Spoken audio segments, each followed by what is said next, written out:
जय श्री कृष्णा दोस्तों, जय Shri Krishna all of you. Radhe Radhe, Radhe Radhe, Radhe Radhe. जल्दी जल्दी जल्दी ज्वाइन करो, जल्दी ज्वाइन करो भाई। जितना लेट करोगे उतना लेट क्लास स्टार्ट होगी। आई होप आप सभी लोग जगते रहते हो मेरे लिए।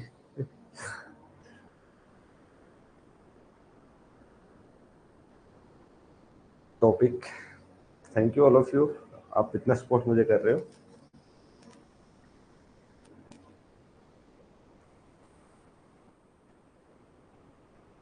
टॉपिक आप लोगों को स्क्रीन पे दिख रहा है। क्वेश्चंस के जब वीडियो आया था तब भी आपको दिख गया होगा। टॉपिक का नाम है कैथेटराइजेशंस, यानी कैथेटराइजेशंस क्या होता है। एक सिंपल सी डेफिनेशन अगर कैथेटराइजेशन की मैं बताऊंगा तो एक ऐसा प्रोसेस जिसमें स्मॉल साइज की ट्यूब हम इंसर्ट करेंगे किसके अंदर, यूरिनरी ब्लैडर के अंदर। किसके थ्रू? यूरेथ्रा के थ्रू। ठीक है, सिंपल डेफिनेशन में हम अगर इसकी डेफिनेशन की बात करें, ठीक है, अगर डेफिनेशन की मैं बात करूं तो डेफिनेशन में क्या रहेगा बच्चा? डेफिनेशन में रहेगा कि a small size tube insert in, इसमें यूरिनरी ब्लैडर बाय यूरेथ्रा। ठीक है, यूरेथ्रा के थ्रू या प्यूबिक एरिया के थ्रू हम डाल दें तो उसको हम क्या बोलते हैं, क्या बोलने वाले? कैथेटराइजेशन। ठीक है, अब इसके जो पर्पज होते हैं, पर्पज क्या रहते हैं भाई? पर्पज क्यों हमें इसकी जरूरत पड़ सकती है? ठीक है, पर्पज समझना कि पर्पज में कुछ चीजें, कुछ बीमारी ऐसी हो जाती है जिसमें हमें क्या जरूरत होती है? कैथेटर लगाने की। जैसे कि रिटेंशन, क्या हो गया? रिटेंशन ऑफ यूरिन, यानी एक पेशेंट था जिसमें रिटेंशन हो गया, यानी रुक गया है, यूरिन पास आउट नहीं हो रहा है, उस कंडीशन में हमें क्या जरूरत पड़ सकती है? रिटेंशन ऑफ यूरिन अगर हो गया उस कंडीशन में। ठीक है, सेकंड क्या है? एक अनकॉन्शियस पेशेंट है। सेकंड क्या है? अनकॉन्शियस एक अनकॉन्शियस पेशेंट है, उसमें हमें कैथेटर लगाने की नीड पड़ सकती है, कैथेटराइजेशन करने की नीड पड़ सकती है। उसके बाद में क्या, एक पैरालिसिस पेशेंट है। क्या है? एक पैरालिसिस पेशेंट है। ठीक है, अब जो पैरालिसिस है, जिसमें चलने फिरने की हिम्मत नहीं है, उसको क्या कर सकते हैं? कैथेटर लगा सकते हैं। पैरालिसिस पेशेंट में हम क्या लगा सकते हैं? फोलिस कैथ या कैथेटर लगा सकते हैं या कैथेटराइजेशन कर सकते हैं। ठीक है,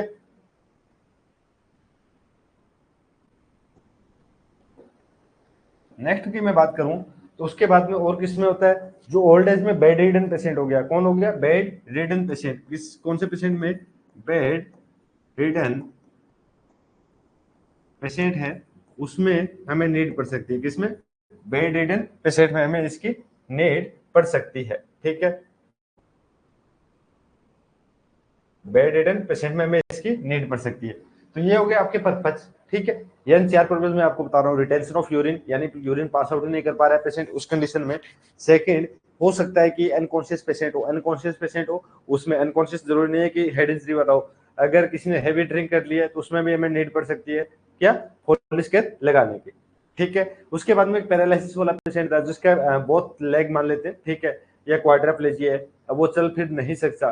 ठीक है, क्वाड्राप्लेजिया चारों एक्सट्रीमिटीज में पैरालिसिस है, उस पेशेंट में हमें नीड पड़ सकती है। ठीक है, उसके बाद में बेड रिडन पेशेंट है, यानी जो ओल्ड एज में चला गया है और बेड रिडन है, अब हिल डुल नहीं सकता है। ठीक है, उस पेशेंट में हमें नीड पड़ सकती है। ठीक है, ये हो गए पर्पज।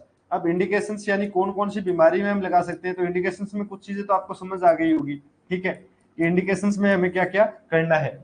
इंडिकेशन में सबसे पहले क्या, क्यों जरूरत पड़ सकती है या किस कंडीशन में जरूरत पड़ सकती है। ठीक है, पर्पज कि हम ये लगा कि ये काम कर सकते हैं।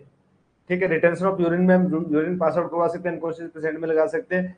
इंडिकेशंस, लाइक जैसे हम इंडिकेशंस की बात करूं तो पहला हो सकता है कि भाई जो ब्लैडर इरिगेशन है ना, अगर मुझे ब्लैडर इरिगेशन करना है, अगर ब्लैडर इरिगेशन करना है तब मैं क्या करूंगा?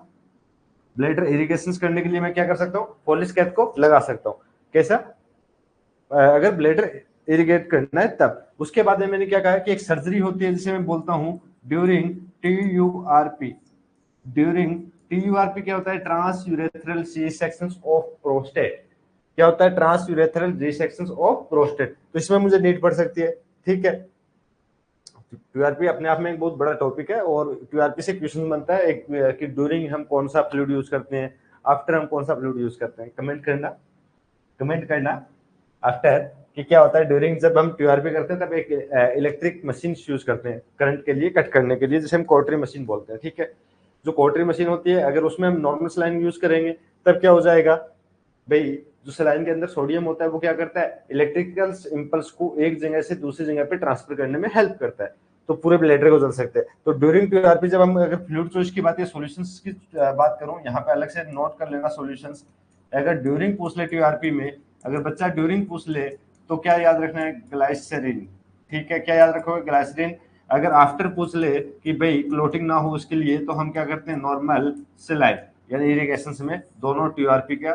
ठीक है, ट्यूआरपी सॉल्यूशंस मैंने आपको बताया ट्यूआरपी वाली सर्जरी में ये दोनों पूछे जाते हैं। ठीक है, उसके बाद में मैंने क्या कहा कि भाई ये तो ठीक है, ब्लैडर इरिगेशन के लिए ड्यूरिंग ट्यूआरपी हमने यूज कर लिया, और किस में यूज कर सकते हैं, तो भाई मैंने कहा कि हमें एक सैंपल कलेक्ट करना है। ठीक है, एक अनकॉन्शियस पेशेंट का सैंपल कलेक्ट करना है, या बच्चे का सैंपल कलेक्ट करना है, ठीक है, या ओल्ड पेशेंट का सैंपल कलेक्ट करना है, एक ऐसे पेशेंट का सैंपल कलेक्ट करना है जिसमें ड्रिपलिंग ऑफ यूरिन है। ठीक है, ड्रिपलिंग ऑफ यूरिन मतलब बूंद बूंद यूरिन पास आउट कर रहा है। ठीक है, तो उस कंडीशन में हमें करना है। ठीक है, उसके बाद में और किस में कर सकते हैं, और किस में लगाने की जरूरत पड़ेगी, लॉन्ग टाइम। अगर लॉन्ग टाइम सर्जरी चल रही है, ठीक है, क्या चल रहा है, सर्जरी अगर लॉन्ग टाइम चल गई, यानी 10 से 12 घंटे की सर्जरी है, यानी 3 घंटे के बाद में ब्लैडर खाली करना होता है। सेकंड है, अगर सर्जरी लॉन्ग टाइम है, जो जीए यानी जनरल एनेस्थेसिया में हम यूज कर रहे थे उसमें दिया है एनेस्थेसिया, कौन सा, जनरल एनेस्थेसिया वाला स्पाइनल एनेस्थेसिया कॉन्सेप्ट दिया। अगर लॉन्ग टाइम की सर्जरी हो गई तो भाई हमें फोलिस्केट लगाना है। ठीक है, अब सेकंड क्या होता है कि अब एक और इंडिकेशन बनता है कि patient come in emergency emergency with head injury. ठीक है, अगर कोई भी पेशेंट हेड इंजरी के साथ में इमरजेंसी में आ रहा है तो हमारा फोलिस कैथ लगाना कंपलसरी है। अब देखना कि हेड इंजरी में ऐसा क्या होता है बच्चा, कि हेड इंजरी में ऐसा क्या होता है, अगर को रेस्टल पूछ ले की जरूरत क्यों पड़ी, जब हेड इंजरी होती है तो जो एडीएस का लेवल होता है, एंटी डायरेटिक का जो लेवल होता है, ठीक है, जो एंटी डायरेटिक हार्मोन का लेवल होता है वो क्या होता है, डिस्टर्ब हो जाता है। ठीक है, वो क्या होता है, डिस्टर्ब। तो रेस्टल क्या रहेगा इसका हेड इंजरी वाले में, चेक यूरिन आउटपुट। ठीक है, क्या करेंगे, check urine output because ADH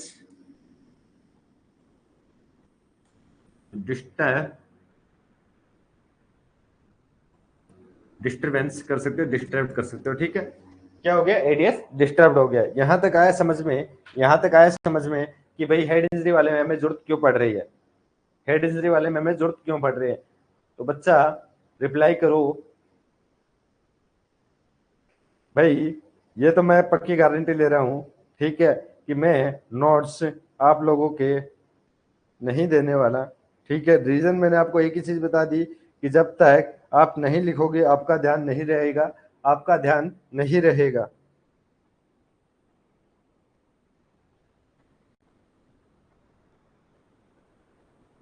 उसके बाद में मैंने क्या कहा, उसके बाद में मैंने कहा कि भाई अब मैं प्रोसीजर की बात कर लेता हूँ। भाई जिस पेशेंट में मुझे डालना है उसके लिए मुझे क्या चाहिए, प्रोसीजर चाहिए। ठीक है, प्रोसीजर में मुझे सबसे पहला क्या चाहिएगा, चीजें एनजी ट्यूब में जो पढ़ा था वही याद रख लेना कि भाई राइट पेशेंट।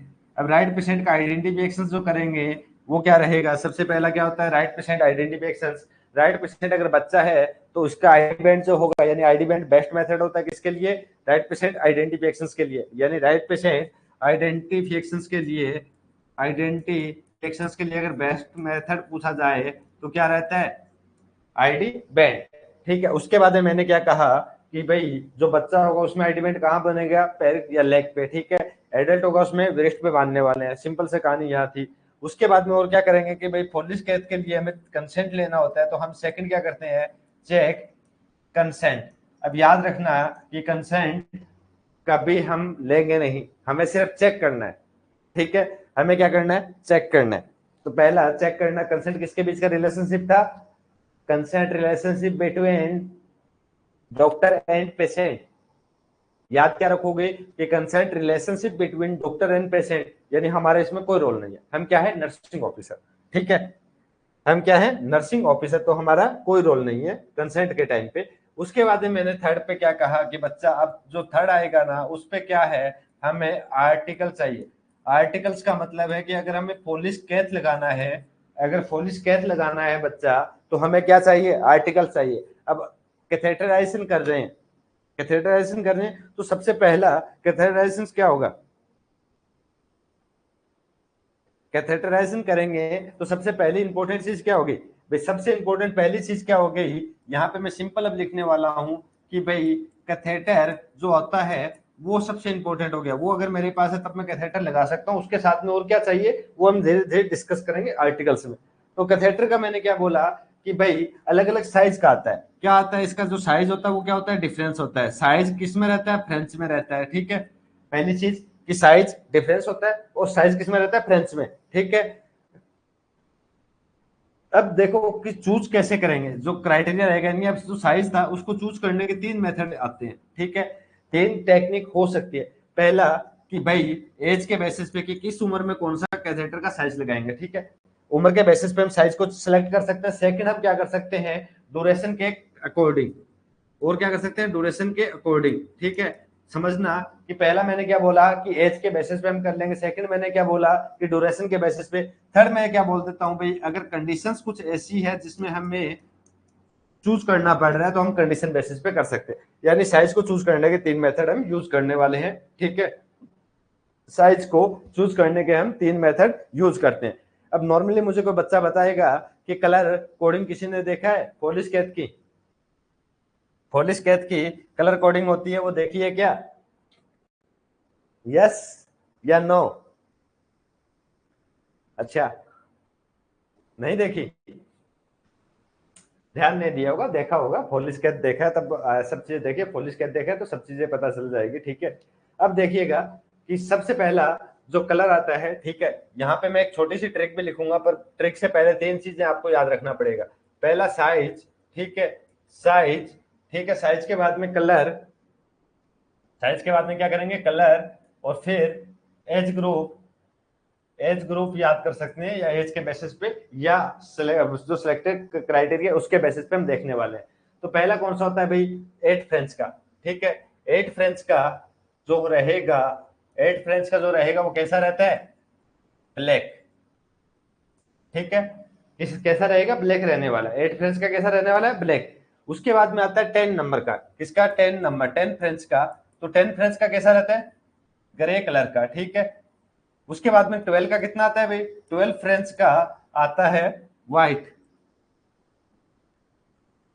ठीक है। ये तीनों अगर आपको याद है तो इजिली, नॉर्मली हम पहले भी पढ़ के आए थे, 8 नंबर जो साइज पढ़ रहे थे अलग अलग एनजी ट्यूब के, उसमें भी हमने चीजें पढ़ी थी, ठीक है। अब याद रखना कि जो ऊपर वाले 8 से 10 के होते हैं, ठीक है, इन दोनों को हम किसमें यूज कर सकते हैं, किसमें यूज कर सकते हैं बताओ जल्दी, इन्फेंट में। किसमें यूज करते हैं, इन्फेंट में।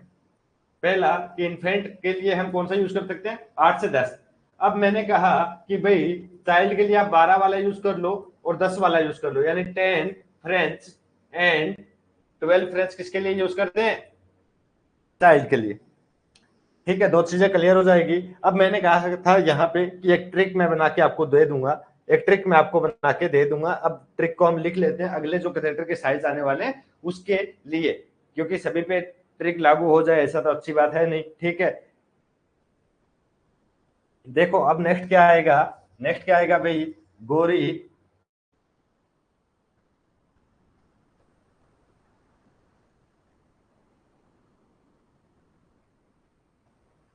क्या आएगा, गोरी, गोरी वल्लभ भाई, वल्लभ भाई पटेल, ये लिखा है मैंने वल्लभ भाई पटेल, ठीक है। वल्लभ भाई पटेल, गोरी क्या है, वल्लभ भाई पटेल की बेबी है, वल्लभ भाई पटेल की बेबी, बी और बी। अब इस तक मैं आपको 30 तक के जो फ्रेंच टाइप आते हैं वो आपको बताने वाला हूँ, बीबी है, ठीक है।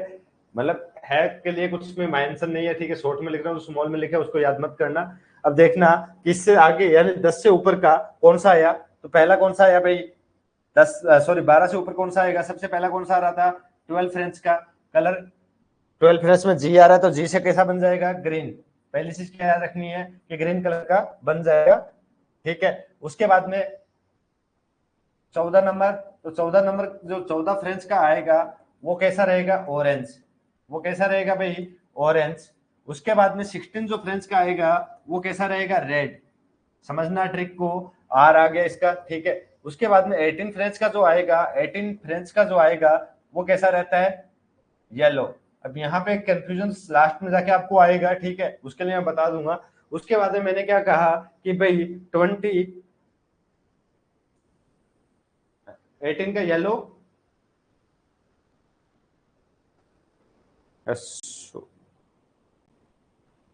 ग्रीन, ऑरेंज, रेड, 12 14 16 18,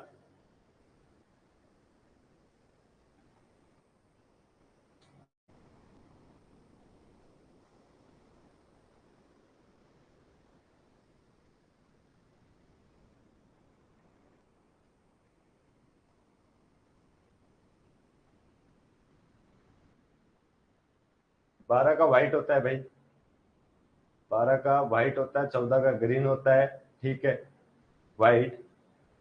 12 का व्हाइट मैंने ऊपर आपको बता दिया था, तो यहीं पे मेरा कंफ्यूजन स्टार्ट हुआ था, ठीक है।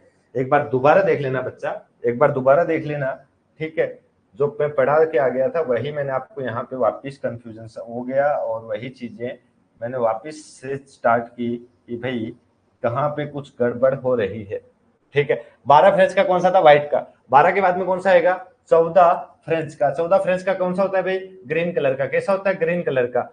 उसके बाद में 16 का फ्रेंच का कौन सा रहेगा, ऑरेंज। कौन सा रहेगा, ऑरेंज, ठीक है। उसके बाद में 18 का कौन सा रहेगा, 18 फ्रेंच का रहेगा रेड, ठीक है। उसके बाद में 20 का कौन सा रहेगा, 20 फ्रेंच का रहने वाला है येलो, ठीक है, येलो। उसके बाद में क्या रहता है भाई, वे यानी 22 का कैसा रहेगा, 22 फ्रेंच का वॉयलेट, वॉयलेट कलर का रहेगा। यहां तक हुआ क्लियर।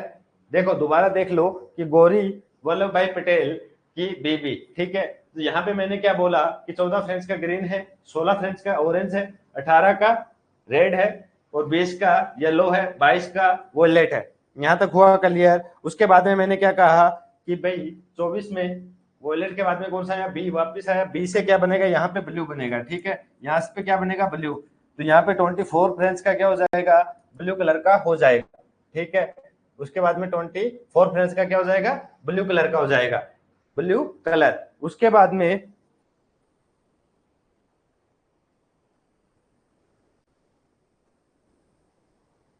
उसके बाद में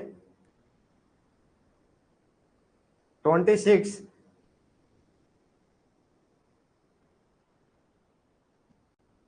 26 जो रहेगा वो कौन सा रहने वाला है भाई, 26 ब्लू के बाद में कौन सा आया था, पर्पल। पी आ रहा था तो पर्पल, ठीक है। अब यहाँ पे जो की था इसको छोड़ देना। अब बी से जो वापिस बनेगा वो कौन सा बनेगा, ब्राउन। तो ब्राउन कौन सा रहेगा, 28 फ्रेंच का। कौन सा रहेगा, 28 फ्रेंच का कौन सा रहेगा, ब्राउन, ठीक है। उसके बाद में 30 फ्रेंच का वापिस। ये जो कंफ्यूजन होता है, स्टार्टिंग कहां से हो रही थी, ब्लैक से, और यहाँ एंड कहां पे हो रहा है, ब्लैक पे। समझना कि ब्लैक से ही स्टार्टिंग हुई थी, किससे, 8 फ्रेंच से, और ब्लैक पे ही खत्म हो रहा है, किस पे, 30 पे, ठीक है। तो एक बार दोबारा देख लेना। दोबारा मैं आप लोगों को बता देता हूं बच्चा कि हम जो साइज और उसकी बात कर रहे थे कि 8 फ्रेंच का हम ब्लैक कलर का होता है, 10 फ्रेंच का ग्रे कलर का होता है, 12 का व्हाइट कलर का होता है, और 8 और 10 को हम किस में यूज करते हैं, इन्फेंट में। 12 को हम चाइल्ड में यूज करते हैं, जिसमें 10 और 12 दोनों फ्रेंच के हम यूज कर सकते हैं, ठीक है। उसके बाद में क्या था कि एडल्ट अगर फीमेल आएगी तो एडल्ट फीमेल में हम इन दोनों को यूज कर सकते हैं। एडल्ट फीमेल, नॉर्मली कंडीशंस की बातें आती है कि एडल्ट फीमेल्स में हम क्या कर सकते हैं, नॉर्मली इनको यूज करते हैं, ठीक है। उसके बाद में मैंने क्या कहा कि भाई अगर मेल आ गया तब, तो मेल आ गया, अगर एडल्ट मेल आ गया उस कंडीशन में हम इन दोनों को यूज करेंगे, ठीक है। Orange and red, adult mail, ठीक है। 16 और 18, 16 और 18 दोनों हम इसमें यूज करने वाले हैं। बट आइडियल जो मेल के लिए होता है, अगर आइडियल पूछेगा तो यहाँ पे फीमेल्स के लिए 14 फ्रेंच रहने वाला आइडियल, और मेल के लिए रहने वाला 16 फ्रेंच आइडियल। आइडियल की चीजें समझना कि नॉर्मली हम कौन सा चूज करते हैं मोस्ट ऑफ में, ठीक है। अब जो 20 के बाद की जो कंडीशंस आती है ना, वो मोस्टली इरिगेशन, यानी ब्लैडर इरिगेट करना है अपने को, जितना हैवी प्रेशर से जितना जल्दी हमें इरिगेट करना है उसके लिए हम यूज करते हैं, मोस्टली टीयूआरपी में यूज किया जाता है, ठीक है। यानी अब नॉर्मल भी बोल सकता हूँ, या टीयूआरपी वाले कंडीशंस में हम यूज करते हैं, या टीयूआरबीटी हुआ है जिसमें मोड्स ऑफ बाइट्स निकल रहे हैं किसके, सर्जरी के पार्ट्स के जो अंदर रह गए थे, ठीक है। तो उस कंडीशन में हम हैवी या मोर जो साइज रहेगा या मोर पोर का जो साइज रहने वाला है उसको हम यूज करने वाले हैं, ठीक है। अच्छा फ्रेंच का देखो, वन फ्रेंच इक्वल होता है 0.33 mm, कितना रहेगा 0.33 mm, ठीक है। नॉर्मली क्या होता है, आइडियल साइज जो रहता है 16 फ्रेंच, यानी अगर इसको आप मल्टीप्लाई करोगे किसी से तो उसके अकॉर्डिंग अगर एमएम में भी पूछते तो आप मेरे को मल्टीप्लाई करना पड़ेगा, मल्टीप्लाई करना पड़ेगा। यहां तक हुआ क्लियर। अब मैं बात करूंगा नेक्स्ट फोलिस केयर, ठीक है। ये कैथेटर के टाइप है, अलग अलग कैथेटर का जो आता है, चाहे कौन सा सिलिकॉन का आप ले लो चाहे कौन सा भी ले लो, कलर कोडिंग यही रहने वाली है, ठीक है। कलर कोडिंग यही रहने वाली है। उसके बाद फोलिस कैथेटर यानी इंडवेलिंग कैथेटर जिसको बोलने वाले हैं, यानी टाइप की मैं बात करता हूँ फोलिस कैथेटर की, तो टाइप में मैं सबसे पहला क्या बोल देता हूँ कि भाई जो हम सबसे ज्यादा पढ़ते हैं, जो हम सबसे ज्यादा पढ़ते हैं बच्चा, कौन सा पढ़ते हैं सबसे ज्यादा, फोलिस कैथेटर। क्या बोलेंगे, फोलिस कैथेटर। क्या बोलते हैं, फोलिस कैथेटर। फोलिस कैथेटर का सेकंड नाम क्या होता है, इन वेलिंग कैथेटर। क्या बोलते हैं, इन वेलिंग कैथेटर, ठीक है। ये हम इसको बोलने वाले सेकंड। अब मैंने क्या कहा कि ये भी दो टाइप का होता है, दो, ये भी क्या है, दो टाइप का होता है। अब आप कहोगे सर ऐसा तो आप बहुत सी चीजें बताने वाले हो, ठीक है। अब देखो ये दो टाइप के, दोनों टाइप में आपको बताने वाला हूँ कि भाई जो फोलिस कैथ है ना, जो फोलिस कैथ है वो भी दो टाइप का रहने वाला है। जो फोलिस कैथ है वो भी क्या रहेगा, दो टाइप का रहेगा, ठीक है। जो फोलिस कैथ आएगा वो भी क्या रहने वाला है, दो टाइप का रहेगा। समझ आ जाएगा, आ जाएगा। देखो टाइप के अकॉर्डिंग क्या होता है, पहला टाइप क्या होता है, जैसे टाइप के मैं बेसिस पे बात करता हूँ, ठीक है। टाइप के बेसिस पे बात करता हूँ, पहला मैंने क्या बोला कि भाई जो मटेरियल यूज कर रहे हैं, ठीक है, मटेरियल या मैन्युफैक्चरिंग हुई है उसके अकॉर्डिंग हम टाइप देख लेते हैं, ठीक है। पहला हमने किसके अकॉर्डिंग देखा, अकॉर्डिंग टू मैन्युफैक्चर, ठीक है। या मैंने क्या बोल दिया कि भाई जो मटेरियल यूज हुआ था पुलिस बनाने की उसको बेसिस पे हम देख लेते हैं। तो पहला मैंने क्या कहा कि भाई जो पुलिस कैद बन रहा था, ठीक है, उसका जो मैन्युफैक्चरिंग था वो सबसे पहले वाले में कैसा हुआ, रबड़ का बना, ठीक है। नॉर्मली जो रबड़ वाला इनवेलिंग कैथेटर यूज करते हैं, रबड़ कैथेटर, ठीक है, जिसको हम क्या बोलते हैं, रबड़ पुलिस कैथ बोल सकते हैं। क्या बोल सकते हैं, रबड़ पुलिस कैथ कैथेटर, ठीक है। कैथ को कैथेटर याद रख लेना। ये क्या बनेगा, रबड़ से बना हुआ होगा, ये क्या होगा, रबड़ से बना होगा। अब इसका यूज क्या रहता है, यूज फॉर शॉर्ट टाइम। क्या करेंगे, यूज फॉर शॉर्ट टाइम। बच्चा याद क्या रखना है कि use for short time, come time के लिए चाहिए तब हम क्या कर सकते हैं, इसको यूज कर सकते हैं। यानी अब कम टाइम रहेगा, can be use until 28 days. चीज क्या याद रखनी है कि भाई हम जो रबड़ वाले कैथेटर आते हैं उनको क्या कर सकते हैं, 28 दिन तक यूज कर सकते हैं। अब ये 28 दिन की जरूरत कहां तक पड़ सकती है, जब पोस्ट सर्जरी का एक पेशेंट होगा तो उसमें हमें इतनी ही जरूरत पड़ने वाली है, ठीक है, पहला। अब मैंने इसी में second type according to manufacturing या मटेरियल के बेसिस पे सेकंड टाइप एक और कौन सा बताया, तो बच्चा बताया कि एक सिलिकॉन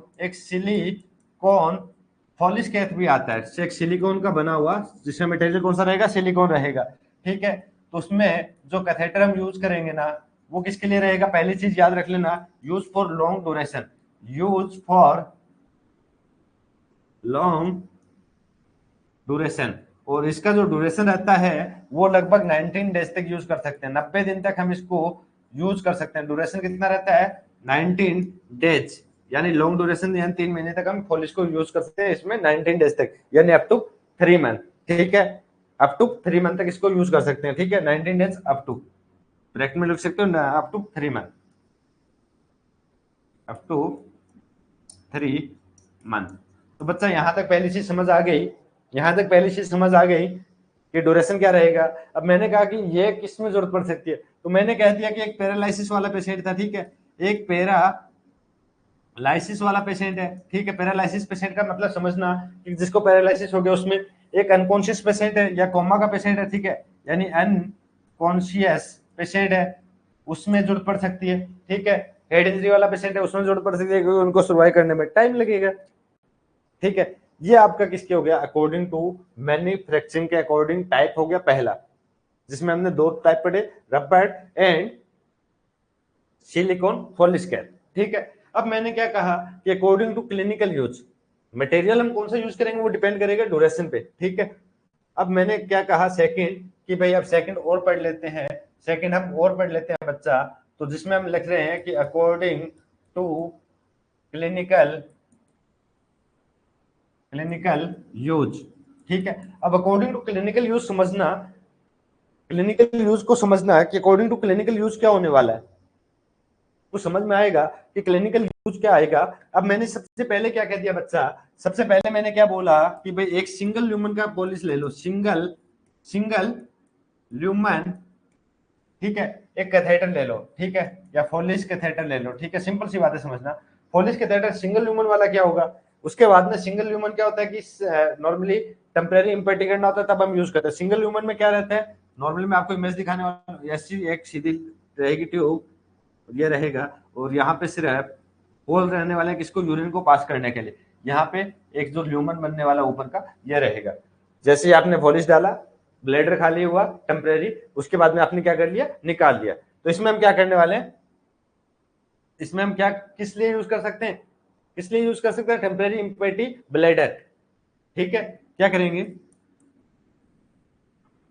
टेम्परेरी इम्पेटी ब्लेडर। पहली चीज समझना कि ब्लेडर को हमें टेम्परेरी खाली करना था, तब हमने क्या कर लिया, ये वाला यूज कर लिया। समझ में आई पहली गाथा। अब मैंने क्या बोला सेकंड कि अब सिंगल ल्यूमन है तो यूज सिंगल टाइम, यूज यानी अब इसमें क्या करेंगे, हम सिंगल टाइम ही एक कैथेटर को यूज कर सकते हैं। पहली वीकनेस पता चल गई। अब मैंने क्या कहा बच्चा, वापिस आया सिंगल ल्यूमन के बाद में, मैंने कहा कि भाई एक चीज और पढ़ी है मैंने जिसको हम बोलते हैं कि डबल, क्या बोला, डबल ल्यूमन फॉलिस कैथेटर। अब ये जो डबल ल्यूमन वाला होता है क्लिनिकल प्रैक्टिस में सबसे ज्यादा यूज किया जाता है। याद रखना कि क्लिनिकल प्रैक्टिस में सबसे ज्यादा यूज किया जाता है, पोस्ट सर्जिकल पेशेंट में भी यूज करते हैं, ठीक है। इसमें क्या रहेगा, ये एक टाइप का फोलिस आपका रहने वाला है, ठीक है। ये क्या रहेगा बच्चा, एक टाइप का फोलिस आपका रहेगा, ठीक है। नॉर्मली जो रहेगा, थोड़ी और स्ट्रक्चर को अच्छा बना लेते हैं ताकि हमें समझने में दिक्कत ना आए, ठीक है। ये फोलिस रहेगा आपका, और लोअर में थोड़ा सा पतला चला रहेगा ये। यहाँ पे इसमें क्या रहने वाले हैं, होल रहने वाले, तो जो ब्लेडर के अंदर जाएगा, ठीक है, ब्लेडर के अंदर जाएगा, उससे जो यूरिन होगा वो बाहर आए, ठीक है। उसके बाद में यहाँ पे इसमें क्या रहते हैं, बलून रहते हैं, ये क्या रहते हैं भाई, बलून रहते हैं। यहाँ पे ये वाला क्या रहेगा, बलून रहेगा। और यहाँ पे डबल ल्यूमन होते हैं, एक ल्यूमन में क्या करोगे आप, ठीक है, यूरिन ड्रेनेज के लिए, यानी यूरिन ड्रेनेज के लिए रहेगा, ठीक है। एक ल्यूमन और रहता है, ठीक है, एक जो ल्यूमन सेकंड और रहता है, उसका क्या रहता है, ये इनफ्लेट बलून फॉर, क्या करेगा, या इसको बलून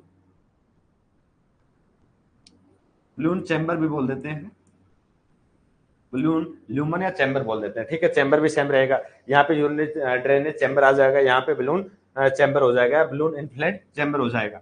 यहाँ से समझना कि यहाँ से हम सिलाइन डालने वाले हैं, यहाँ से हम क्या करेंगे, सिलाइन को इंसर्ट करेंगे, और इसके अंदर एक छोटी सी ट्यूबिंग होती है, ठीक है, साथ में आती है, और ये क्या करेगी, इस बलून के पास में आने वाली है, ये क्या आएगी, इसके पास में आएगी और उस बलून को इन्फ्लेट कर देगी, ठीक है। याद रखना कि ये सीधा नहीं जाने वाला, ऐसा नहीं कि बीच वाले से जाएगा, एक अलग से इसके अंदर से ट्यूबिंग आती है, वो इसको इन्फ्लेट करने वाली है।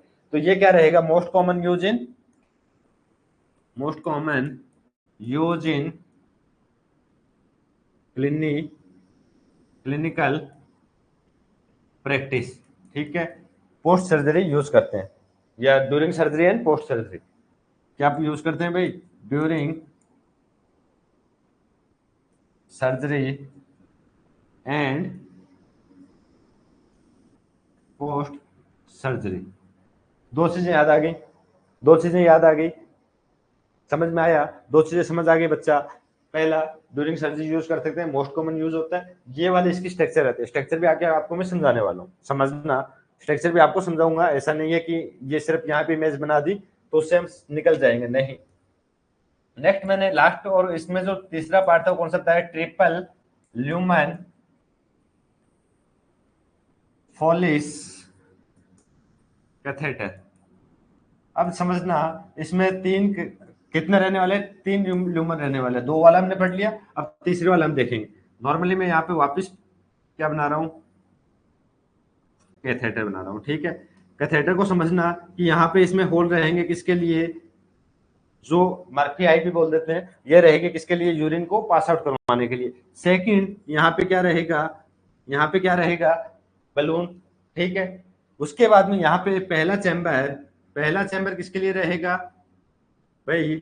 यूरिन के लिए, यानी यूरिन बैग को कनेक्ट करते हैं उसके लिए, ठीक है। सेकंड, एक जो चैम्बर रहेगा वो किसके लिए रहेगा बच्चा? एक जो चैम्बर रहेगा वो किसके लिए रहेगा? बलून के लिए। किसके लिए रहेगा? बलून के लिए, यानी बलून को इन्फ्लेट करने के लिए ये बलून चैम्बर। एक चैम्बर और रहता है, ठीक है। ये जो चैम्बर रहता है ये किसके लिए रहता है? इरिगेशन के लिए। ये किसके लिए रहता है? इरिगेशन के लिए। अब ये जो इरिगेशन वाला होता है इसका भी एक अलग से कनेक्शन आता है, ठीक है। अलग से अंदर ही एक ट्यूबिंग बनी होती है जिससे इरिगेशन जाता है अंदर ब्लैडर के अंदर, और इसकी जो ओपनिंग होती है वो भी यहाँ पे अलग से रहेगी, ठीक है। दोनों की ओपनिंग रहती है वो क्या रहती है? अलग से रहती है, दोनों साइड से निकलता है, ठीक है। जो वेव होते हैं, यानी इसकी ओपनिंग भी अलग से रहती है। बलून वाले का अलग से रहेगा, यानी बलून का पार्ट तो नहीं तक आने वाला है। तो समझना, ये क्या करेगा? जब हमने इससे कुछ एनएस वगैरह कनेक्ट किया तो ब्लैडर के अंदर जाएगा और यहाँ से वापस निकल के आता रहेगा, ठीक है। इरिगेशन जिसको हम बोलने वाले हैं, इसको अगर हम क्लोज कर देंगे ब्लैडर फुल हो जाएगा, उसके बाद में हम इसको खाली कर सकते हैं। वो टेक्निक रहती है अलग अलग डॉक्टर्स की, ठीक है। तो नॉर्मली हम क्या करते हैं? इसको ट्रिपल ल्यूमन फॉलिस को इरिगेशन के लिए यूज करने वाले हैं, ठीक है। यूरिनरी ब्लैडर इरिगेशन में हम यूज करते हैं, use in urinary bladder irrigation. समझना कि इरिगेशन के लिए हम इसको यूज करने वाले हैं। तीन चैम्बर या ल्यूमर रहेंगे, एक रहेगा इरिगेशन को कनेक्ट करने के लिए, एक यूरिन बैग को कनेक्ट करने के लिए, एक बैलून को कनेक्ट करने के लिए। नीचे भी आपके डबल ओपनिंग मिलने वाली, एक इसके लिए मिलती है इरिगेट वाली, एक मिलती है किसके लिए? यूरिन को पास आउट करवाने के लिए। ये वाला रहता है आपका बैलून, ठीक है। उसके बाद में हम कौन सी सर्जरी में इसको यूज करते हैं? तो भाई दो टाइप की सर्जरी में हम इसको मोस्टली यूज करते हैं। पहला होता है TURP, trans urethral resection of prostate, ठीक है। एक होता है TURBT, trans urethral resection of bladder tumour. Bladder tumour की अगर सर्जरी करें तो उसमें भी हम इसको यूज करने वाले हैं, यानी इसको हम किसमें? इन दो सर्जरी में हम इसको मोस्टली यूज करते हैं, ठीक है। एक हो गया ब्लैडर इरिगेशन के लिए, चाहे वो किसी सर्जरी में हो या ना हो, ठीक है। तो यहां तक समझ आया? अब अगर आपसे कोई पूछे मोस्ट कॉमन क्लिनिकल प्रैक्टिस में कौन सा फॉलिस यूज करते हैं, तो भाई एक ही नाम याद रहना चाहिए, डबल ल्यूमन।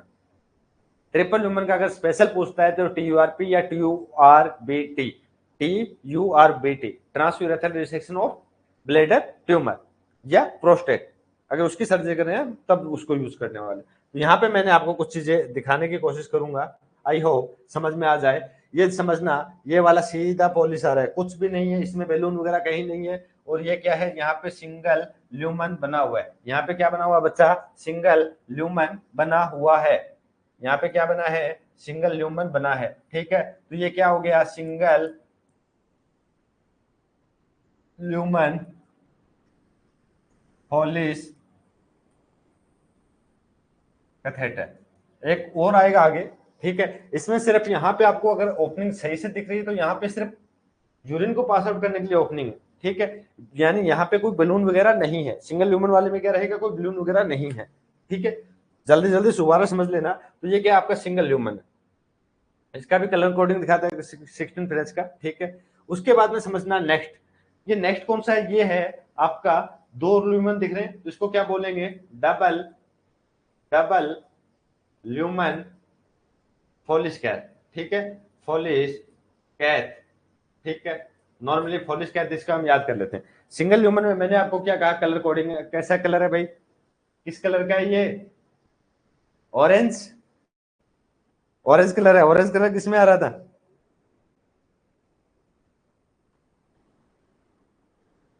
16, 16 में ऑरेंज आया ना बच्चा, 18 में रेड।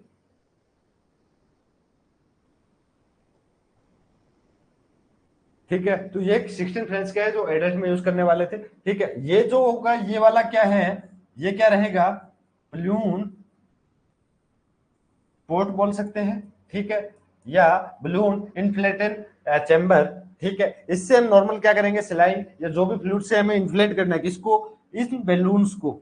ठीक है, इन बैलून को अगर हमें इन्फ्लेट करना है तो हमें इस पोर्ट का यूज करना पड़ेगा। ठीक है, जिसपे कलर कोडिंग लगी रहेगी।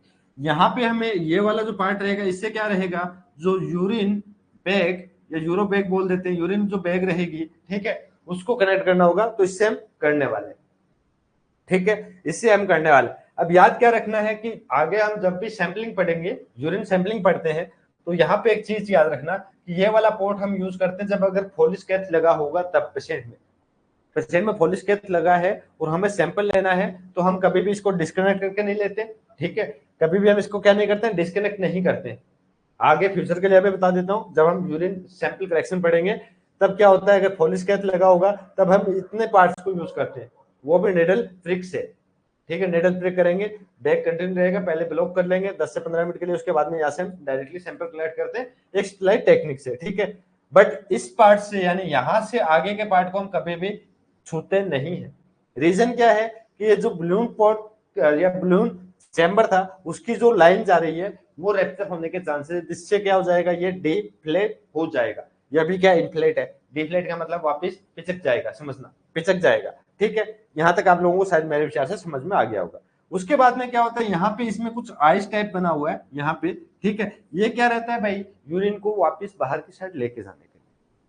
ठीक है, और ये जो बैलून है ये क्या करता है, फिक्स कर देगा इसको कि भाई ये जो पार्ट है ये अंदर ही रहे, इतने में यूरिन आएगा तो बाहर निकलता रहेगा। ठीक है, तो ये चीजें आपको ध्यान में रखनी। नेक्स्ट पे चलूं, नेक्स्ट पे चलूं बच्चा, तो नेक्स्ट पे मैंने क्या बोला, नेक्स्ट पे मैंने बोला ट्रिपल ल्यूमन वाला। तो ट्रिपल ल्यूमन में मैंने आपको पहले समझा दिया, ट्रिपल ल्यूमन में एक जो रहेगा वो आपका अलग रहने वाला है। ठीक है, एक कुछ अलग चीजें रहेगी। ठीक है,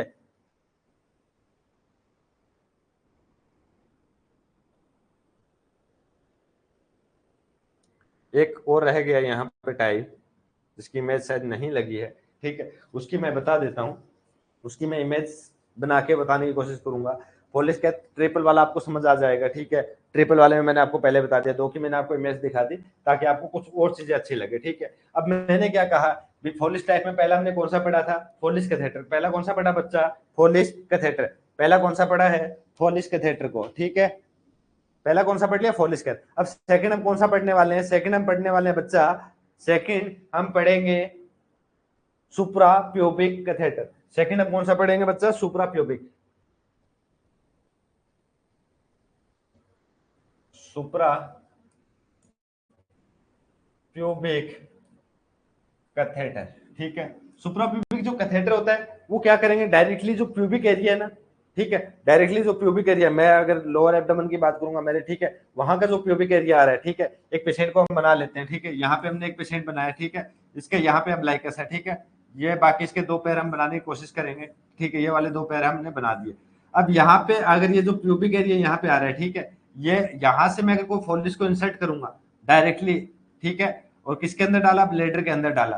ठीक है, तो ये क्या हो जाएगा, सुप्रा प्यूबिक, यानी डायरेक्टली मैं एब्डोमेन का यूज करके एक छोटे इंसिजन की हेल्प से क्या करने वाला हूं, क्या करने वाला हूं, होलिस इंसर्ट करवाने वाला हूं। ठीक है, जिसको मैं क्या बोलूंगा, सुप्रा प्यूबिक। ठीक है, अब इसका इंडिकेशंस क्या रहता है कि क्यों मुझे जरूरत पड़ गई भाई, इंडिकेशंस में अगर मैं बात करूं कि सुप्रा प्यूबिक डालने की जरूरत क्यों पड़ी, तो अगर जो यूरेथ्रा आने वाली है पेशेंट की, ठीक है, जो यूरेथ्रा थी अगर उसमें ऑब्स्ट्रक्शन हो गया तो सुप्रा प्यूबिक काम करेगा नहीं करेगा, यानी एब्डोमेन के साइड से, ऊपर से, जहां से मुझे ब्लैडर फील करना था वहां से। ठीक है, वहां से मैंने इसको डाला है। तो सबसे पहला क्या हो जाएगा, ऑब्स्ट्रक्शन, ऑब्स्ट्रक्शन इन यूरेथ्रा। ठीक है, पहला क्या हो गया कि यूरेथ्रा के अंदर ऑब्स्ट्रक्शन आ गया बच्चा। ठीक है, उसके बाद में मैंने सेकंड क्या कहा कि ट्यूमर बन गई है, ठीक है, यूरेथ्रा के अंदर क्या ट्यूमर है, ठीक है, उस कंडीशन में हो सकता है। या साथ में याद, ट्यूमर के साथ में याद कर सकते हो कार्सिनोमा, अगर कार्सिनोमा है, ठीक है, उस कंडीशन में भी हम देख सकते हैं, ठीक है। उसके बाद में यूरेथ्रा के अंदर यानी यूरेथ्रल यूरेथ्रल अल्सर, ठीक है, ये प्रेजेंट है, ये क्या करेंगे, इन्फ्लामेशन करेंगे, ठीक है। अगर इन्फ्लामेशन हुआ यूरेथ्रा में अल्सर की वजह से, ठीक है, तो क्या हो जाएगा, ऑब्स्ट्रक्शन होने के चांसेस बढ़ जाएंगे। अब प्रोसीजर में अगर सुप्राप्यूबिक प्रोसीजर की मैं बात कर लूं बच्चा, तो प्रोसीजर में क्या रहेगा, तो प्रोसीजर में समझना बच्चा कि कैथेटर इंसर्ट करना है direct in urinary bladder just above pubic bone, ठीक है। यानी क्या करने वाला हूं मैं, कैथेटर इंसर्ट, क्या करना है, कैथेटर इंसर्ट करना है डायरेक्ट इन यूरिनरी ब्लैडर, पहली चीज, डायरेक्ट इन यूरिनरी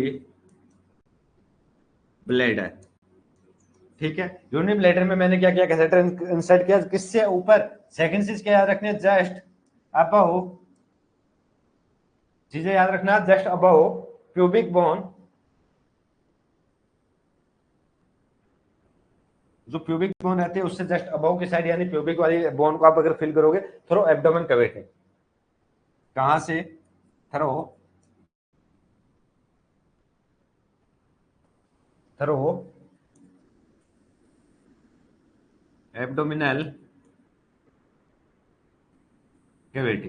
तो चीज को याद, क्या याद रखोगे, एब्डोमिन कैविटी से 2 से 5 सेंटीमीटर अबव होनी चाहिए, किसी प्यूबिक वेन से, ठीक है, यानी 2 to 5 सेंटीमीटर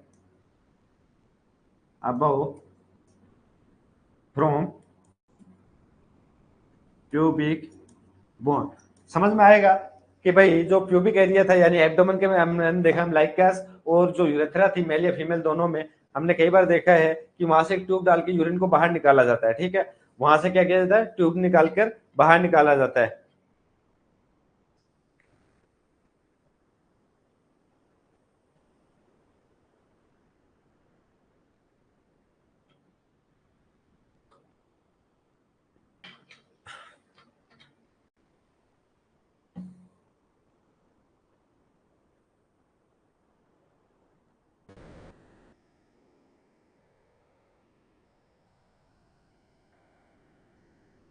अब इसके लिए क्या रहता है, एक इंपॉर्टेंट रोल रहता है नर्सिंग, जब सुपरा प्यूबिक कैथेटर डालते हैं ना, तो उससे पहले क्या करते हैं कि नॉर्मल एक सिरिंज लेते हैं या कैनुला लगा लेते हैं, कैनुला के अंदर के जो नीडल होते हैं उसको निकाल देते हैं, ठीक है, या सिरिंज की हेल्प से, ठीक है। हम पहले क्या करेंगे, कैनुला के अंदर डालेंगे, कैनुला के किसके, ब्लैडर के अंदर डाल देंगे।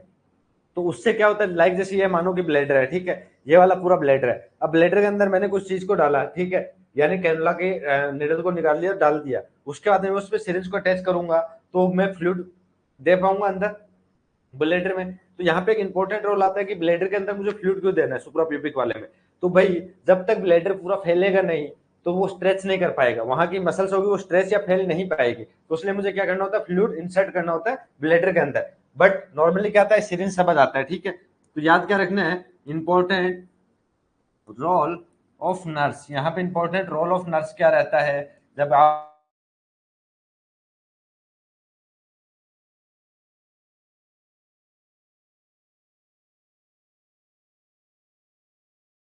प्रोसीजर कर रहे हो, insert in bladder by help of syringe. अब सिरिंज की हेल्प से कैसे करेंगे कि मैं आपको दोबारा समझा दूंगा, ठीक है। सिरिंज, अब इसका रैशनल क्या रहता है, रैशनल भी याद रख लेना, rational stretching the muscles, stretching the bladder muscles, ठीक है, जो ब्लेडर की मसल्स थी ना उसको स्ट्रेच करने के लिए हम इसको यूज कर रहे हैं। रैशनल आप समझ में आ जाएगा कि स्ट्रेच करने के लिए, ताकि अदर ऑर्गन को इंजरी होने के चांसेस कम हो जाए। अगर ये स्ट्रेस हो गया तो अदर ऑर्गन को इंजरी होने के चांसेस क्या रह जाएंगे, कम। अब मैं बना देता हूँ यहाँ पे एक पेशेंट, ठीक है, जिसके हम लाइक यहाँ पे आपने क्या किया, एक सिरिंज से ब्लेडर के अंदर, यानी यहाँ पे सबसे ऊपर ब्लेडर था, ठीक है, जो ब्लेडर था उसके अंदर आपने क्या किया, एक सिरिंज डाली और उससे आपने फ्लूइड डालना स्टार्ट कर दिया, ठीक है, कितना 300 से 400 के बीच में। जो मैंने आपको टेक्निक बताई वो एक बेसिक टेक्निक जो इंडिया में मोस्टली यूज की जाती है कि कैनुला को पहले इंसर्ट कर देते हैं, उसका जो निडल होता है उसको बाहर निकाल लेते हैं और उससे हम क्या करते हैं, सिरिंज से फ्लूइड डालते हैं ताकि इजिली चला जाए। इससे क्या होगा, ब्लेडर इन्फ्लेट हो गया पूरा, क्या हो गया, ब्लेडर इन्फ्लेट हो गया 400 से। उसके बाद में उसी पोर्ट से, यानी जिस पोर्ट से आपने निडल डाली थी वो आपका एक सिंगल हो गया, उसी पोर्ट से आप क्या करने वाले हो, इंसिजन लगा के स्टेप नाइफ, जिसको हम स्टेप नाइफ क्या होता है पता है क्या, स्टेप नाइफ क्या होता है, कई बार आ सकता है एग्जाम में, स्टेप नाइफ कौन सा यूज करते हैं या स्टेप नाइफ ब्लेड कौन सी रहती है। तो स्टेप नाइफ वो ब्लेड है जिसमें हम 11 नंबर की ब्लेड को यूज करेंगे, यानी 11 नंबर के हम ब्लेड को यूज कर रहे हैं। उससे क्या करेंगे, यहाँ पे एक इंसिजन देंगे और उसके बाद में एक डायलेटर होता है जिसे बोलते हैं हेग्रू, या तो हेग्रू आ जाएगा, ठीक है, या हेगार, या क्या आ जाता है, हेगार डायलेटर आ जाता है, ठीक है। हेगार डायलेटर के दो यूज रहते हैं, ठीक है, एक यूनिट डायलेटर, हेगार यूनिट डायलेटर आएगा तब मतलब यूनिट इसके लिए यूज कर रहे हैं सुप्राप्यूबिक के लिए। अगर यहाँ पे नहीं आता है, ठीक है, या हेग्रू डायलेटर आता है, हेग्रू इसी में हम यूज करने वाले हैं, ठीक है। और क्या आ सकता है, हेगार डायलेटर, तो हेगार का एक यूज और रहता है भाई, जो इनाल एरिया होता है ना, एंस होती है, उसको मोटा करने के लिए या नैरिंग हो जाता है तो उस कंडीशन में क्या करते हैं, उसको मोटा करने के लिए हम जो डायलेटर यूज करते हैं वो भी हेगार डायलेटर होते हैं। बट यहाँ भी हम हेगार डायलेटर को यूज करने वाले हैं ताकि ये जो इंसिजन दिया था वो छोटा था और उसमें हमें पॉलिश डालना है वो ज्यादा साइज का डालना है, तो उसमें अलग अलग पतले टाइप में आते हैं, बट इसमें हेगार यूनिट डायलेटर आते हैं, ठीक है, यूनिट डायलेटर के नाम से यूज करते हैं, डायलेटर के नाम से या हेग्रू डायलेटर, दोनों के नाम से आपको मिल सकता है, ठीक है, दोनों के नाम से आपको मिल सकता है बच्चा।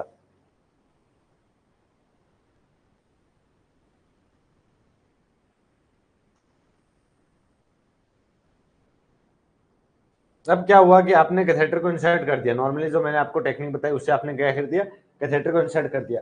आफ्टर कैथेटराइजेशन, शायद सुप्राप्यूबिक की बात कर रहा हूं मैं यहाँ पे, आफ्टर सुप्राप्यूबिक कैथेटराइजेशन, ठीक है, क्या हुआ, after suprapubic urine flow not proper, urine flow आ ही नहीं रहा, ठीक है, चीज क्या याद रखनी, यूरिन फ्लो नॉट प्रॉपर। अब आप क्या करोगे, यहाँ पे एक इंपॉर्टेंट चीजें बन जाती है ना, ठीक है, कि आफ्टर सुप्राप्यूबिक कैथेटर इंसर्ट के बाद में यूरिन फ्लो वो नॉट प्रॉपर है, ठीक है, अच्छे से नहीं आ रहा है, ठीक है, यानी अब क्या करोगे आप, अब आप क्या करोगे, पुल बैक। अब पुल बैक कितना करना है बच्चा, the catheter 2.5 centimetre, pull back the catheter 2.5 centimetre, कितना करोगे, 2.5 सेंटीमीटर वापस इसको पुल बैक कर लोगे, उसके बाद में आपको री इंसर्ट करना है, ठीक है। ये आपका जो आएगा यूरिन उसी का, अगर उससे भी नहीं आ रहा है तो आप फ्लैश करके भी एक बार चेक कर सकते हो, ठीक है। तो ये हो गया आपका पहला सेकंड टाइप, ठीक है, पहला हमने कौन सा पढ़ा, फोलिस कैथेटर, फोलिस कैथेटर के बाद में हमने कौन सा पढ़ा है, सुप्राप्यूबिक। अब आता है एक cuddle catheter. Cuddle catheter normally क्या करते हैं, जो ट्रिपल वे होते हैं उसी में हम इसको यूज कर लेते हैं, ठीक है, बट यहाँ पे मैं आपको थोड़ा सा अलग बता देता हूँ, जो कडल कोडल, ठीक है, कैथेटर, या इसको क्या बोलते हैं, कराओ कैथेटर, ठीक है। याद क्या रखना है, इन दोनों को, इन दोनों को याद रखना है, ठीक है, इन दोनों को, ये किस लिए लेते हैं, फॉर ब्लैडर इरिगेशन, किसके लिए यूज कर रहे हैं, फॉर ब्लैडर इरिगेशन, पहली चीज। अब इसमें जो क्रॉस शब्द आया था ना, तो इसका याद रखना कि जो टिप बन रही थी, ठीक है, यहाँ से बलून्स के पार्ट बन गए, ठीक है, ये पहला हो गया, ठीक है, ये ट्रिपल वे के मैं ये बता देता हूँ, जो इसकी टिप आएगी ना वो क्या रहेगी, थोड़ी सी मुड़ी हुई रहेगी आगे से क्रॉस, ठीक है, थोड़ा सा रहेगा, ये ज्यादा हो गया, थोड़ा सा रहने वाला है, ठीक है। उसके लिए हम क्या करते हैं, कैडल करो कैथेटर बोलते हैं, या जो कोडल कैथेटर या करो कैथेटर इसको हम बोलने वाले हैं, ठीक है। ट्रिपल ल्यूमन में मिलता है, ठीक है, ट्रिपल ल्यूमन में मिलता है मोस्टली, ट्रिपल ल्यूमन जो कैथेटर होता है उसमें भी रहता है, बट कुछ टाइम सेकंड ल्यूमन में भी हम इसको यूज करते हैं, ठीक है। और अगर साइज की बात करते हैं तो 18 फ्रेंच, ठीक है, 18 फ्रेंच का जो साइज रहता है उसमें ज्यादातर देखने को मिलता है, और डबल ल्यूमन में भी आपको उसी में देखने को मिलेगा भाई, ठीक है, डबल ल्यूमन में भी आपको उसी में देखने को मिलेगा। अब मैं कैथेटर की और बात करूंगा, कुछ ऐसा कैथेटर जिंदगी में देखा है जो मशरूम साइज का होता है? मशरूम खाई है कभी? मशरूम की सब्जी खाई है? नहीं खाई? ऐसे थोड़ी हो सकता है, मशरूम से पॉइजनिंग होती है। मेडिकल लाइन के लोग हो यार, आपको कैसे पॉइजनिंग हो सकती है? हैं? कुछ तो डॉक्टर भी मान रहे हैं खुद को यार, कह रहे हैं कि हम नर्सिंग करने के बाद में हॉस्पिटल खोलेंगे, अपना अपना खोलेंगे। उनको ये नहीं पता कि नर्सिंग करने के बाद में पॉलिस की केयर करना है। पॉलिश डालना भी अपना काम नहीं है। पॉलिश डालना भी अपना काम नहीं है, उसकी केयर करना अपना काम है। उसके चारों पर साइड की जो पट्टियां चेंज करनी है हर 6 घंटे 8 घंटे। ठीक है, हर शिफ्ट में जो यूरिन की जो कैथेटर डाला था उसकी केयर करने, ताकि इन्फेक्शन यूटियाई ना हो, वो हमारा काम है। ट्रेकियोस्टोमी के बाहर की जो केयर है वो हमारा काम है, वो हमारा काम है। तो जो केयर से बताते हैं ना, केयर इज नर्सेज। जैसे हर फैमिली में नर्सेज होती है, माँ एक बहुत बड़ी नर्स होती है, ठीक है। दादी होती है, मेरे पोता कुछ खा रहा है नहीं खा रहा, बहुत दुबला पुतला होता जा रहा है, वो एक नर्स होती है जो केयर करते हैं। एक जो वाइफ, अगर जो अच्छी वाइफ होती है, अच्छा से अपने हस्बैंड की केयर कर रही है, वो क्या होती है? वो एक नर्स होती है। एक माँ अपने बच्चे की अच्छे से केयर करती है, बचपन से लेकर पोटी वगैरह सब क्लीन करती है, वो काम जो करती है वो नर्स होती है। मदर नर्स के बारे में हम बहुत पढ़ते हैं पीडिया में। तो याद क्या रखना है नर्सिंग वालों के लिए, ठीक है, कि हमारा जो काम रहता है वो क्या रहता है। उसी में मैंने आपको कहा कि मेलकोट कैथेटर के बारे में हम पढ़ रहे थे, ठीक है। मेलकोट कैथेटर के बारे में हम देख रहे थे बच्चा। तो मेलकोट कैथेटर के बारे में अभी आपको एक इमेज के साथ में दिखाऊंगा कि ये वाला जो कैथेटर होता है ना, ये वाला जो कैथेटर है, ये क्या है? मेल कोट कैथेटर है। क्या है? Malecot, malecot, malecot catheter, ठीक है। मेल कोट कैथेटर में क्या है? सबसे पहली चीज कि ये नॉर्मली सिंगल ल्यूमन रहने वाला है, ठीक है। सिंगल ल्यूमन रहने वाला है, पहली चीज सिंगल ल्यूमन रहेगा। बट इसका जो टिप होता है, यानी टिप ऑफ कैथेटर है, यानी ये क्या है? टिप ऑफ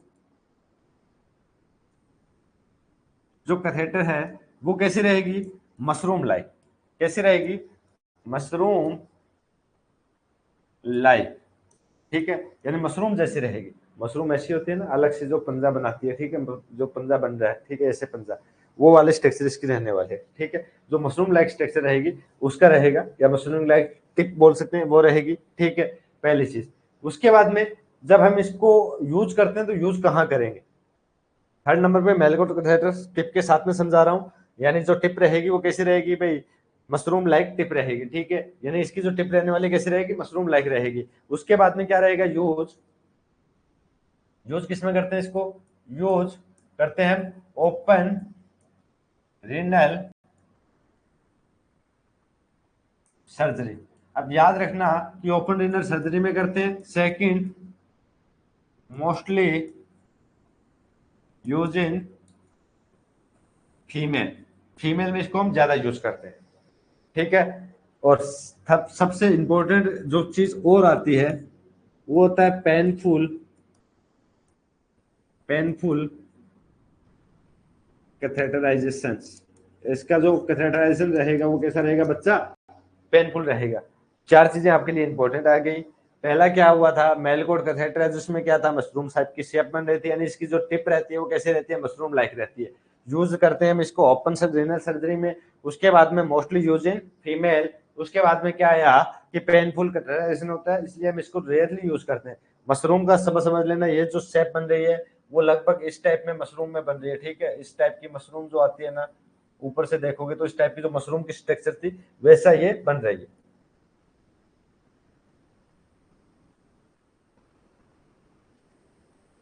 ठीक है। जो मशरूम होगा, मशरूम की शेप की स्ट्रक्चर बनने वाले हैं, ठीक है।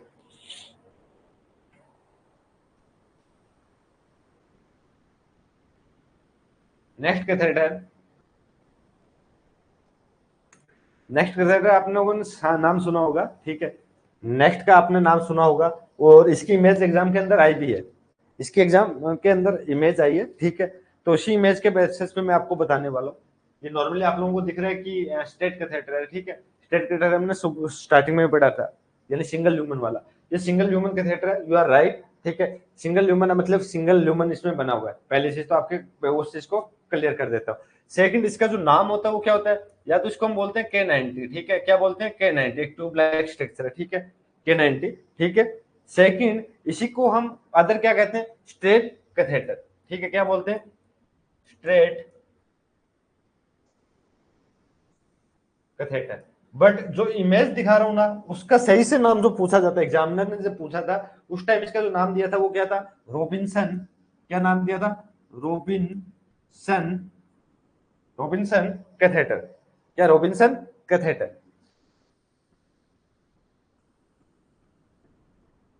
कौन सा नाम दिया, रॉबिन्सन कैथेटर। इमेज एग्जाम के अंदर आई है, रेड कलर वाला जो पूरा दिख रहा है, ठीक है, रॉबिन्सन कैथेटर के नाम से ये पूछा गया, ठीक है। तो रॉबिन्सन कैथेटर भी बोल सकते हैं, K90 बोल सकते हैं, स्टेट कैथेटर भी बोल सकते हैं, ठीक है। अब क्या है भाई, इसका यूज क्या रहेगा। अब ये वाला जब हम K90 या स्ट्रेट कैथेटर या रॉबिन्सन कैथेटर यूज कर रहे हैं तो सिंगल टाइम के लिए हम इसको यूज करने वाले हैं। Temporary empty the urinary bladder, किस लिए यूज करेंगे हम इसको, temporary empty the bladder, bladder को इम्पेटी करने के लिए। ये नॉर्थ साइड में पूछा गया, ठीक है, जब एम्स में आता था कमेंट में तब ये इमेज आई हुई है और आपको बहुत सी बुक्स में मिल जाएगा, ठीक है। सेकंड, सेकंड क्या होता है, check residual volume, residual volume of bladder, bladder की रिड्यूजल वॉल्यूम को चेक करने के लिए हम इसका यूज करते हैं। और इसके बाद में और क्या होता है कि जब लेबर की कंडीशन होती है उस टाइम पे भी हम इसको यूज करते हैं, ड्यूरिंग लेबर, ड्यूरिंग लेबर भी हम इसको यूज करने वाले हैं।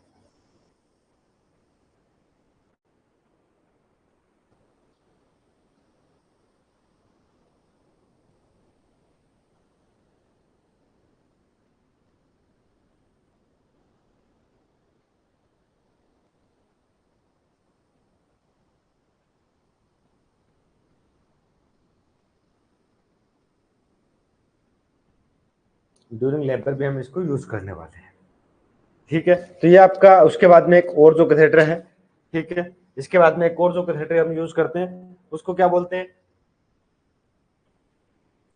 नाम से आप समझ जाओगे, condom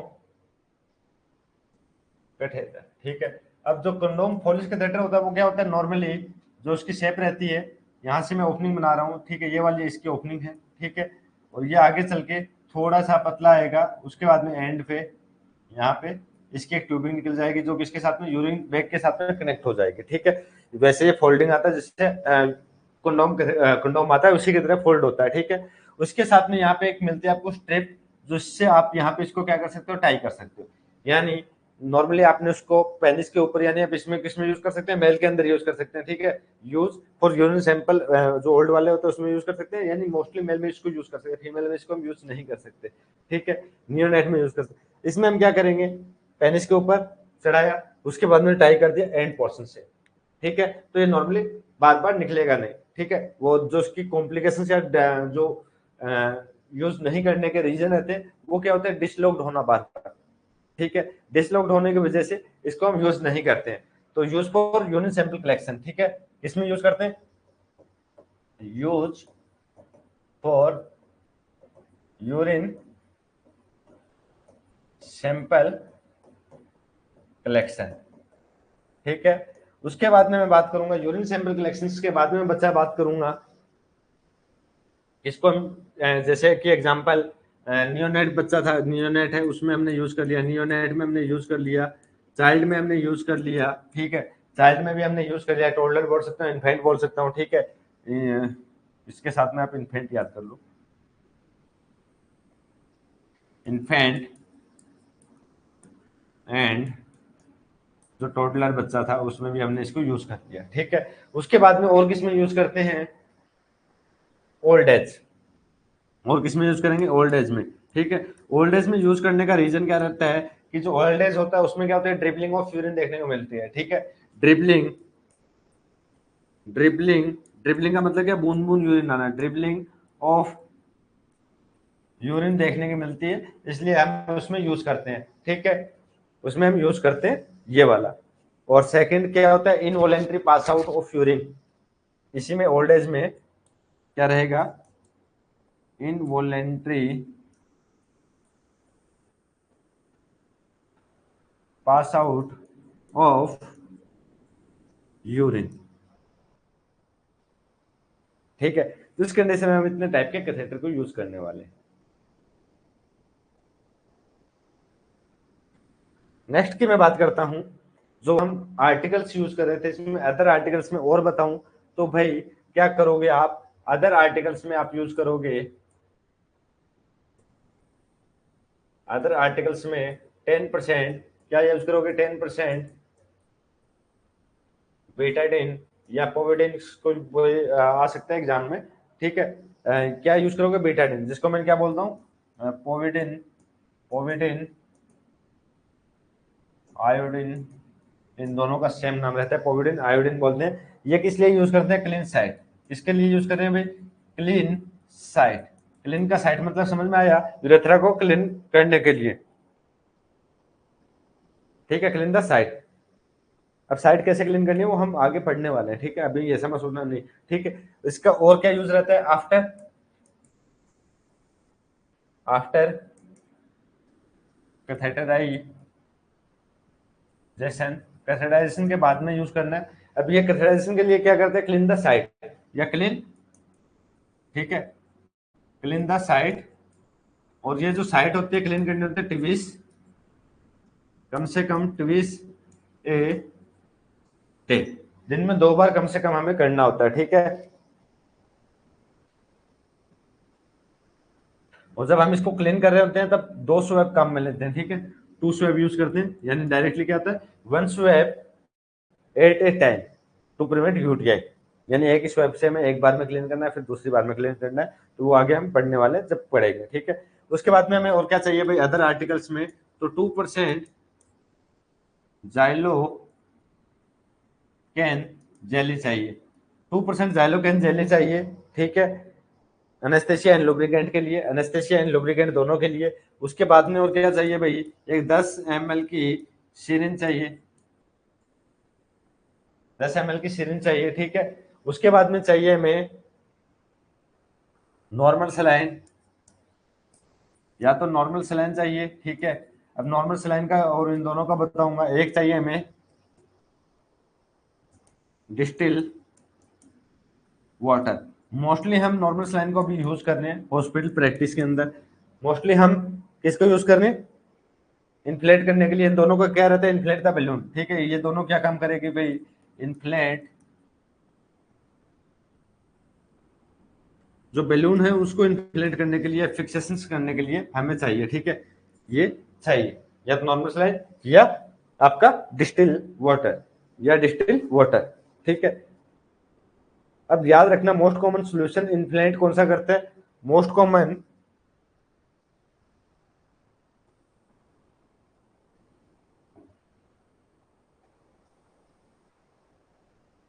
most common solution used to inflate balloon, ठीक है। सिंपल सी चीज याद रखना कि इन्फ्लेट करने के लिए जो बलून था उसको हम इन्फ्लेट करने के लिए सबसे ज्यादा सॉल्यूशन कौन सा यूज करते हैं, नॉर्मल सलाइन, ठीक है, यानी most common solution use to inflate the balloon, balloon का मतलब समझ में आ गया, इन्फ्लेट बैलून, ठीक है। तो बैलून को इन्फ्लेट करने के लिए हम कौन सा यूज कर रहे हैं, एनएस, ठीक है। एनएस में क्या होता है, चीजें कुछ कॉन्ट्रा इंडिकेशन क्या रहते हैं, कि अगर हमें टेम्परेरी यूज करना है तब, या शॉर्ट टाइम। और यहाँ पे चीज क्या आता है कि भाई शॉर्ट टाइम, और इसको यूज करने का रीजन क्या है कि इससे क्रिस्टल बन जाएंगे, हम जब डिफ्लेट करेंगे तब क्या होगा, वापस वो डिफ्लेट नहीं होगा, अगर क्रिस्टल बन गया, ठीक है, क्रिस्टल बन गया तब। और नॉर्मली क्या होगा कि वो क्रिस्टल होते हैं, वो एक अलग ही बेनिफिट शो करता है कि अगर वो क्रिस्टल प्रेजेंट है तो वो एक्सीडेंटली डिफ्लेट नहीं होने देगा, दोनों के अपने यूज है ना। क्रिस्टल ने क्या किया, उसको वापस जब हमें डिफ्लेट करने की जरूरत है तब डिफ्लेट भी नहीं होने देगा, ठीक है, यानी हमने लॉन्ग टाइम के लिए रख दिया और उससे स्टोन या क्रिस्टल बन गया, ठीक है। नॉर्मल यानी नॉर्मल स्लाइन में, स्लाइन के अंदर क्या था, सोडियम था, सोडियम ने क्या किया, क्रिस्टल बना लिया, तो वो क्या नहीं होने देगा, वापस उसको डिफ्लेक्ट नहीं होने देगा। पहले कॉन्ट्राइंडिकेशन की हम इसको लॉन्ग टाइम तक यूज नहीं कर रहे। बेनिफिट्स, इसी बेनिफिट्स के कि जो सोडियम क्रिस्टल होते हैं ये एक्सीडेंटली इसको डिफ्लेट भी नहीं होने देते, यानी एक ही चीज का एक फायदा एक नुकसान। समझ में आया? एक फायदा क्या है कि फायदा ये है कि एक्सीडेंटली ये डिफ्लेक्ट नहीं होने देते। नुकसान क्या है कि जब हम इसको रिमूव करेंगे, डिफ्लेक्ट करेंगे, तब भी ये डिफ्लेक्ट नहीं होने देगा। तो इसलिए हम इसको क्या नहीं करते, लॉन्ग टाइम के लिए यूज नहीं करते हैं, टेम्परेरी यूज करते हैं और शॉर्ट टाइम के लिए यूज करते हैं। अब सेकंड क्या होता है, सेकंड क्या होता है, लॉन्ग टाइम। यहां पे क्या लिख रहा हूं मैं, लॉन्ग टाइम, ठीक है। अब लॉन्ग टाइम कैसेटर कौन सा था भाई, लॉन्ग टाइम वाला कौन सा था, सिलिकॉन, ठीक है। यानी लॉन्ग टाइम यानी सिलिकॉन जो कैथेटर होते हैं उसमें हम यूज करते हैं डिस्टिल वाटर। अब ये कोई इसका काम नहीं है, बट इसका जो डिसएडवांटेज रहता है, इससे एक्सीडेंटली डिफ्लेट हो सकता है बलून, ठीक है। इसलिए हम डिस्टिल वाटर को नॉर्मली यूज नहीं करते। अब रीजन समझना कि आज तक इस चीज का अभी तक कंफ्यूजन है, फ्यूचर में भी आगे तक शायद कंफ्यूजन रहे जब तक हम हैं, ठीक है। बट जो अमाउंट रहता है उसकी अब हम बात करेंगे।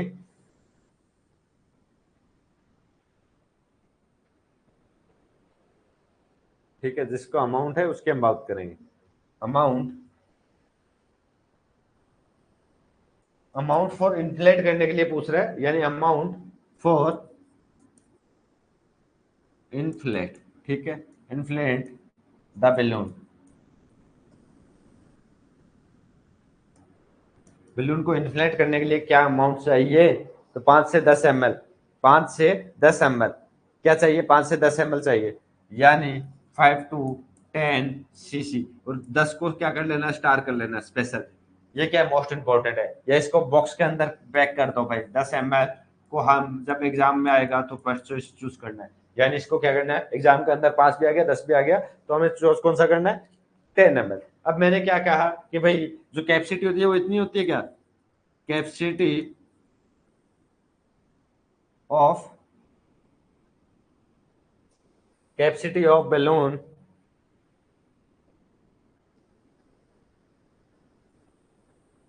जो कैपेसिटी ऑफ बलून होता है वो कितना रहने वाला बच्चा, 30 ml से 50 ml। कितना रहेगा, 30 से लेके 50 ml तक, यानी बलून की जो कैपेसिटी होगी वो कितनी होगी, 30 से लेके 50 ml तक। 30 ml से लेके 50 ml इसकी कैपेसिटी हो जाएगी। तो ये था आपका आज का, ठीक है। छोटा सा एक चीज और रह गई है, वो और बता देता हूँ साथ में। एक होता है यूरो बैग, एक क्या होता है, यूरो बैग। यूरो बैग की जो कैपेसिटी होती है, यानी यूरो बैग एक यूरोमीटर होता है, दोनों में डिफरेंस क्या होता है, यूरो बैग कंप्लीटली 2 लीटर की होती है, यूरो बैग 2 लीटर का होता है, प्लस में उसमें 100 ml का, या सॉरी 200 ml के राउंड एक बाहर अलग से मीटर लगा होता है जिसमें हम आवरली यूरिन आउटपुट को चेक करते हैं, ठीक है। तो हम नॉर्मली क्या पढ़ते हैं, यूरो बैग के लिए पढ़ते हैं। तो यूरो बैग की जो कैपेसिटी होती है वो कितनी होती है, 2 लीटर। कितनी रहेगी, 2 लीटर, क्या रहेगी, 2 लीटर रहने वाली है। कैपेसिटी कितनी रहेगी, 2 लीटर रहेगी। अब क्या होता है, चेंज व्हेन लीक या पंचर। पहली चीज क्या याद रखनी है कि इसको हम चेंज करते हैं जब ये लीक या पंचर हो जाए, but normally change according to WHO every 7 days. हर 7 दिन में हमें बैग को चेंज करना है, ठीक है। चीजें क्या याद रखना है यूरो बैग पे, कि चेंज व्हेन लीक या पंचर, ठीक है। चेंज एवरी 7th डे, ठीक है।